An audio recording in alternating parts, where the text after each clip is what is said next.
Okay. Now, what if we don't know if a distribution is normal or not, and we want to know if we can use a normal distribution?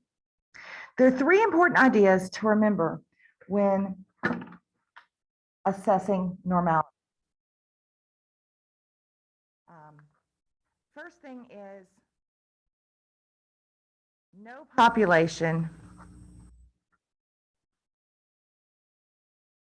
is exactly normal. There's not going to be one that's perfect. They're never perfect. We're always trying to figure out if it's approximately normal. Second step, assessing normality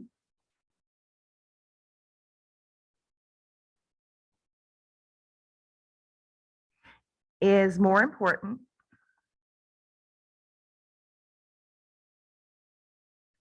for small samples. Why?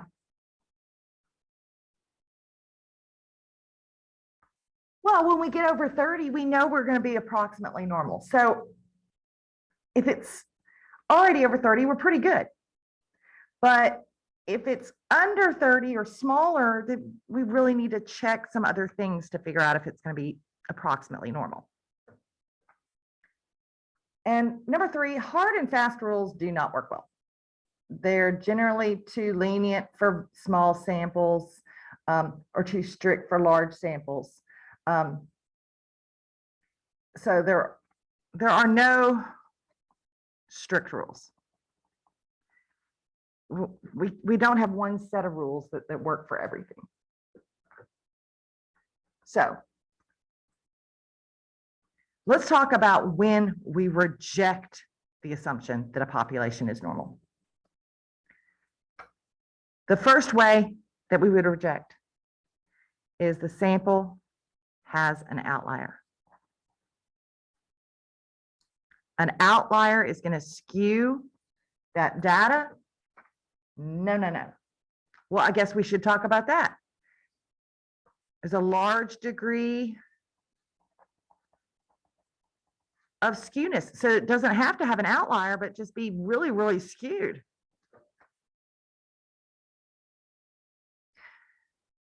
The third big red flag is multimodal. Like when we had those graphs that would have, you know, and then boop, and then another boop, that's not going to be good. We need to have one mode. If none of these are present, we can pretty much treat it as approximately normal. So let's talk about this. The accuracy of an oven thermostat is being tested. The oven is set to 360 degrees, and the temperature when the thermostat turns off is recorded. A sample of size 7 yields these results. Do we have enough sample size to do much? No, this is too small. So let's look at a dot plot. So I'm going to kind of make a little number line here. Let's go 350. 355, 360, 365, 370, 375. And let's see where these lie. Okay, so 358 would be about here, 363 be about here, 361, 355, 367, 352, and 368. Do we have anything that looks like an extreme outlier? No. Is it skewed one way or another? Are they all pretty much grouped? They're pretty much grouped. So we can treat this. We can treat as approximately normal. Do another one. At a recent health fair, several hundred people had their pulse rates measured. A simple random sample of 6 records were drawn, and the pulse rates in beats per minute are shown as followed. So let's see, we got 65, whoops, 65, 70,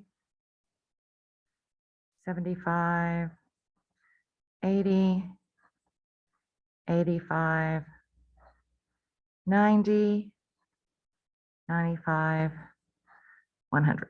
Okay, so 68 would be about here, 71 would be about here, 79, 98, 67, 75. Can we treat this as a normal approximation? No. 98 is an outlier. That one is so far away from the rest of them. That means it's skewed. So you can also say it's skewed. All right. Using a box plot to assess normality. An insurance adjuster obtains a sample of 20 estimates in hundreds of dollars for repairs to cars damaged in collisions. Here's the data. Can we treat this as a normal approximation? So let me show you how you can do plot. Sorry about that. I lost my camera. In your NumWorks app. So this is not going to be in our inference section. It's just going to be in regular statistics. And we're going to type in our data.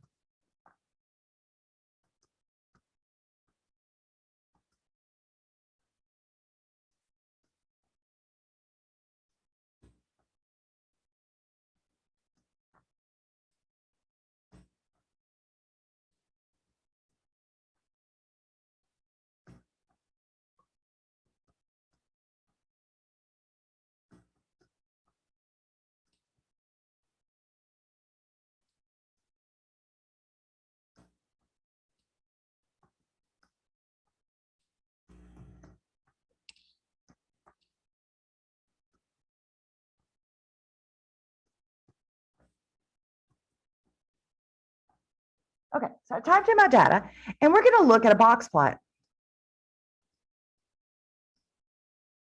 All right, so looking at that, I don't see anything that looks like an extreme outlier.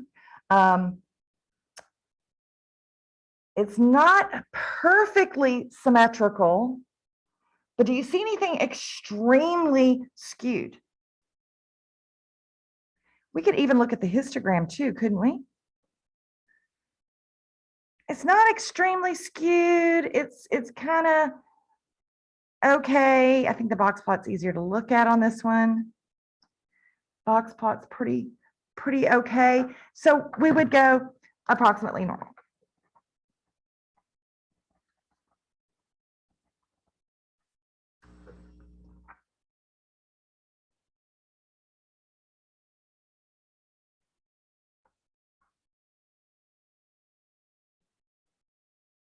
To speed things along, I'm going to actually show you the box plot for this next one. And I'm just trying to speed things along on the video. So if we put these in and looked at the box plot, this is what we get. We end up with, even if we connected that line, it'd be very skewed, but that number is an outlier. So we end up with this outlier, that 4834 is an outlier. We have an outlier, not approximately normal.